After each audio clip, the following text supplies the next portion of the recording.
ஓம்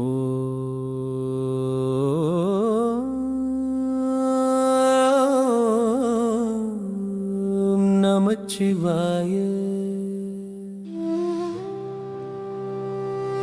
சிவனை என்றும் சிந்தையில் வைத்தால் விந்தைகள் நடந்திடுமே. அவன் திருப்பாதம் அனுதினம் தொழுதால் சிந்தையும் தெளிந்திடுமே.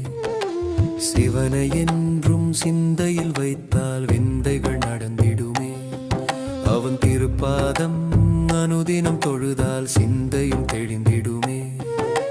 எங்கும் சிவமே எல்லாம் சிவமே என்றே உரைத்திடுவோம். எல்லையில்லா கருணை கடலே மலரடி பணிந்திடுவோம். ஐந்தொழில் புரியும் அப்பனை தொழுதால் அச்சம் அகன்றிடுமே. அம்மையப்பனை என்றும் தொழுதால் அல்லல் அகன்றிடுமே. ஐந்தொழில் புரியும் அப்பனை தொழுதால் அச்சம் அகன்றிடுமே. அம்மையப்பனை என்றும் தொழுதால் அல்லல் அகன்றிடுமே.